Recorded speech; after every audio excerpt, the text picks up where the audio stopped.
Here they are. Beautiful.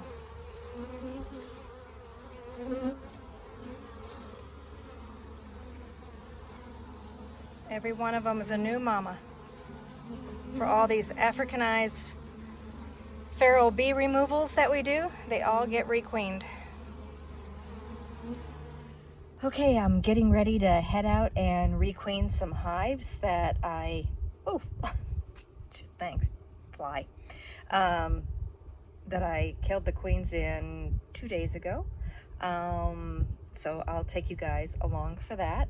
Also wanted to let you know a few other things that are coming up here on our YouTube channel is frames. So different frames, foundationless frames, bright cell, drone brood frames, all kinds of frames. And I'm going to do a complete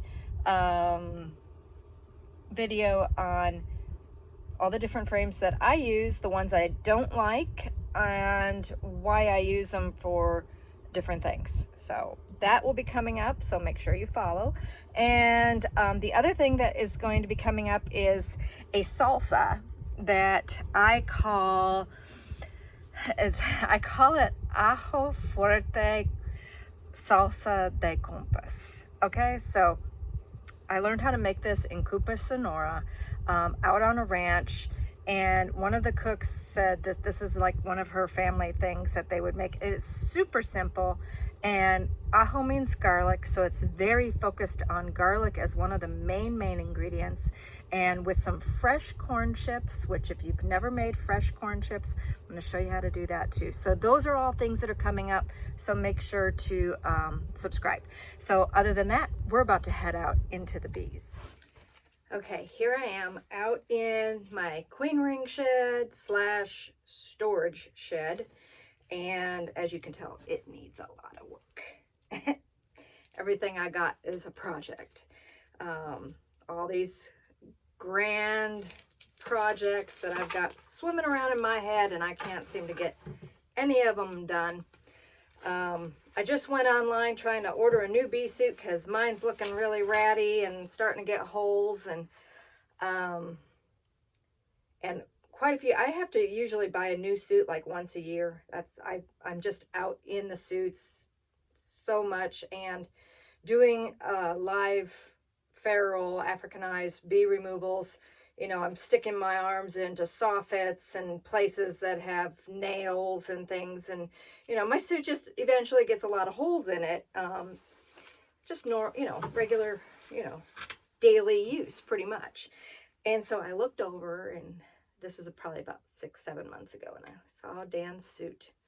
And Dan's suit is so white and pretty with no holes. So I stole it. Yep, I did. And I ruined that one too. So I just went online trying to buy both 2 new suits, one for him, which I keep promising I won't touch, but I always do. And he wants his own beekeeping box so that he's got his own gloves and his own suit, and so that when I do have to ask him to help me, which he doesn't really care for doing, but bless him, he still does, he'll have the perfect suit. No holes, clean, gloves, no holes. And so he's been getting on to me. He's like, get some suits ordered. He could get me my suit back. You know, I want my brand new suit. So I go on to order my favorite suits, and they're gone. They are all sold out right now. And of course, I had to shoot an email right over to them going, when are they going to be back? Because now I'm in a panic. Oh boy.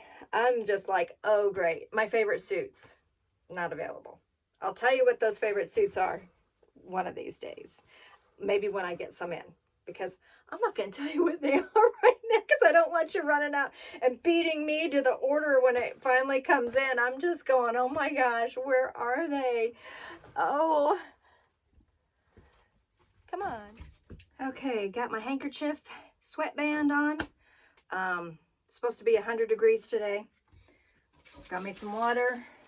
Got me my cheat sheet list of things that I need to remember to work on out in the bees. My brain. And got my suit, so here we go.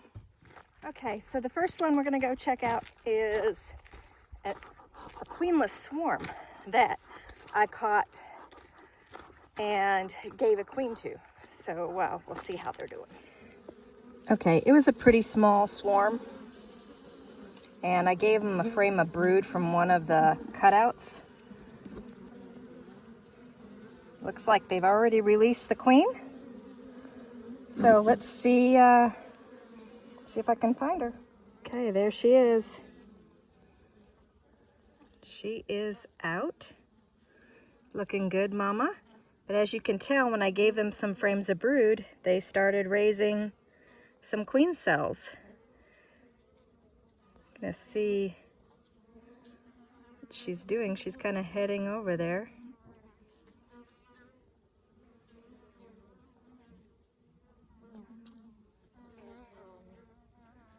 She's kind of checking some stuff out. Let's kind of see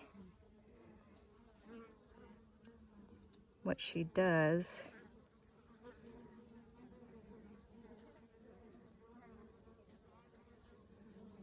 Oh, she's walking.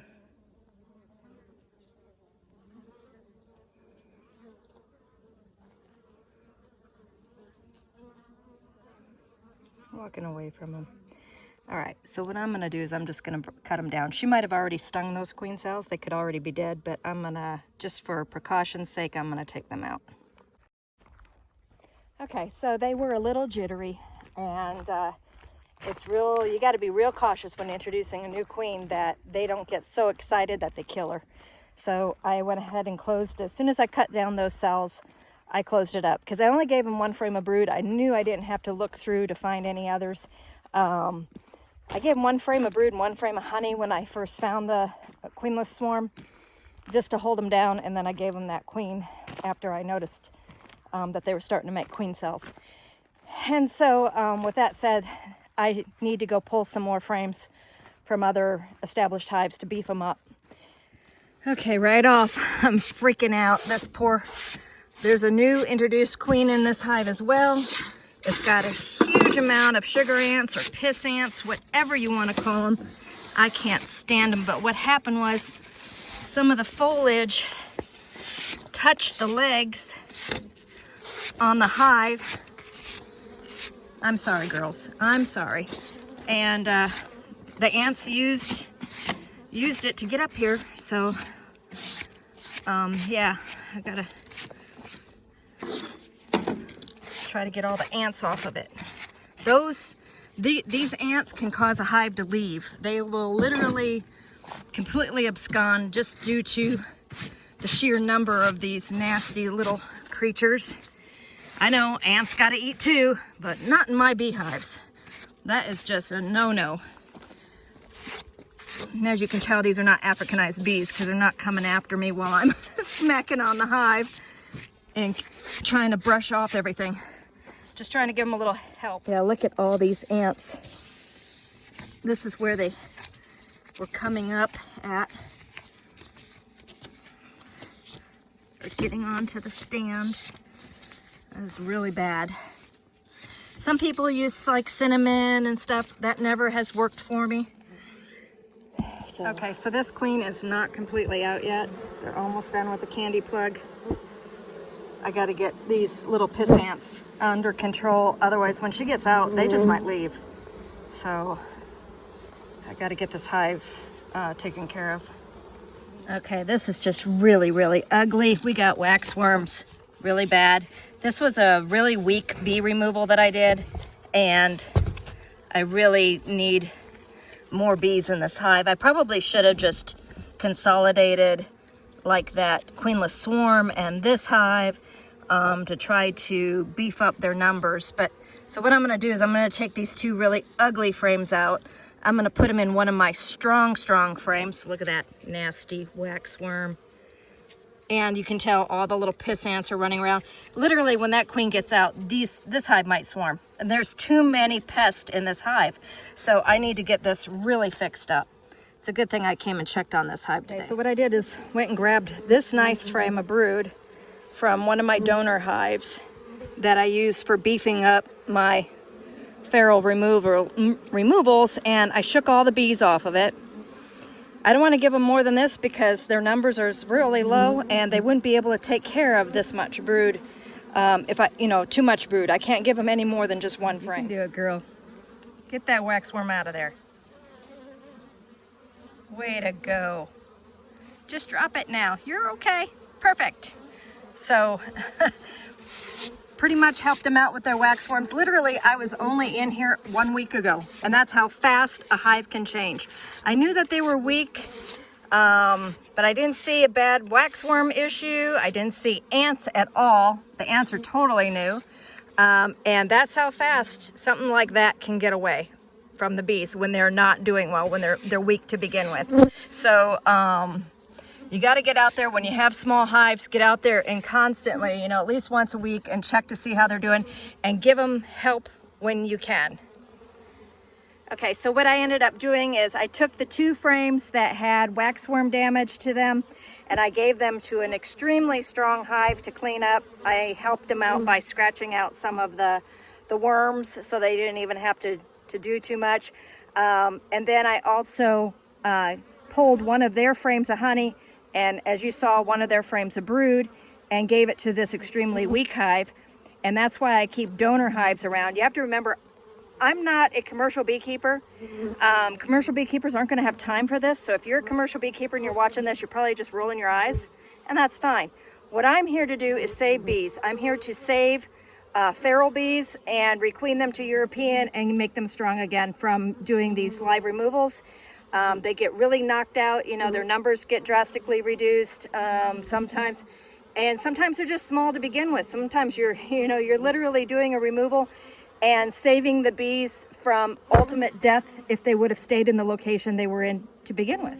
Okay, so we have 5 hives to go requeen. 4 of them are queenless. So I'm gonna go to my bank and get 4 queens out so I can immediately put them in.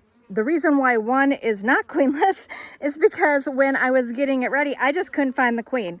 I made 2 nukes split. I split 2 nukes off of the original hive because they were one of those number 9s on my heater meter scale.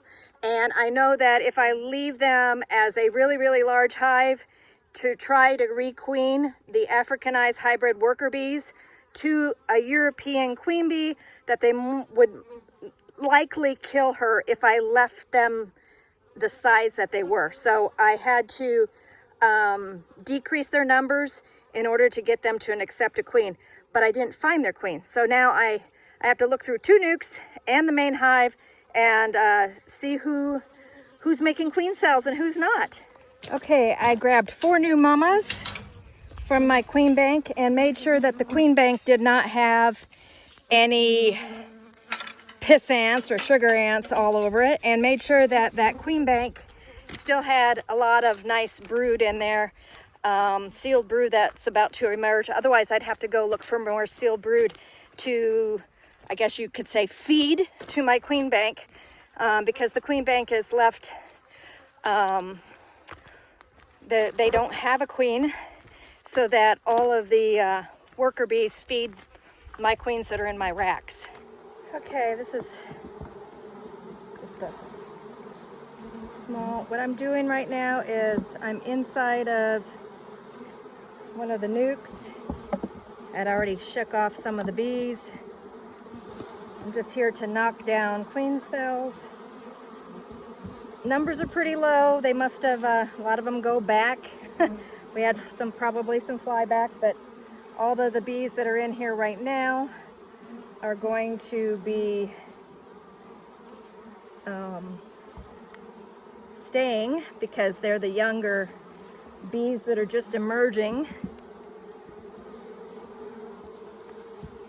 Like I said, I already went through and knocked down a bunch of the bees, and I'm just kind of showing how I'm checking every frame.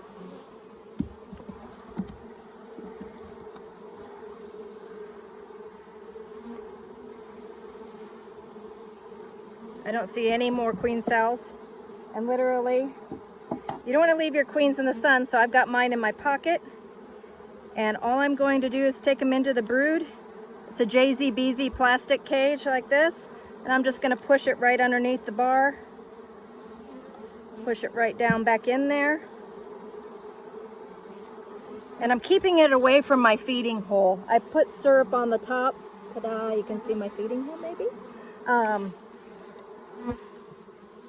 That way when I invert syrup over the top of this, which I'm going to be doing since this is a weaker hive and they don't have a whole lot of foragers, that way the syrup doesn't drip on my queen. Take a peek at how many queen cells are developing on this frame. That's why I always have everybody shake the frames off so that you can see them all. Look at all those. Okay, so my phone overheated. I had to continue working though and bring you guys up to speed. So I worked the hive that I knew was queenless then. That was a deep super and a medium, and they were quite nasty. Not real bad, but there was a lot of bees in there. But I went through it again and knocked down all the cells. That's what I was doing when I think I showed you those cells. That hive was just making tons of queen cells. So I felt real good about that one being queenless. But then I went on to the last hive that I knew I needed to put a queen in because I killed a queen, and they weren't making any queen cells at all. And I saw day-old eggs, and I knew I had just killed a queen. So literally that hive had 2 queens in it. I missed one of them. So I ended up having to kill another queen and wait a little bit longer to introduce a new queen on that one. Then I went ahead and moved on to work another hive. Again, another Africanized hive, high numbers, and I only pulled 1 5-frame nuke from that one. And then I killed her. And so in the next few days, I'll be introducing queens to 2 more hives, getting 2 more Europeans going. And with that, I think I might work 1 more, but it is starting to really burn up out here. Like you said, when your phone is starting to say it's too hot, that means it might be a little too hot for the beekeeper too. So a little bit more work and then heading in. Okay, this is literally one of my favorite hives. She is, sorry, a Cordovan F2 locally mated in Tucson. But the daughter was a little too hot for being in a residential neighborhood, but she is absolutely perfect for a rural beekeeper. And literally, she's got, that's brood, just the bottom 2 boxes, complete brood, and then she's actually into the 3rd deep on 3 frames. Brood. They're trying to fill honey in. It's like she's laying as fast as they're putting in nectar stores. She's got like eggs almost on every frame that they, every honey frame even. So she's crazy. She's fabulous. She is one of my donors. My donor hives, and I call her Tina. She is, like I said, one of my favorites.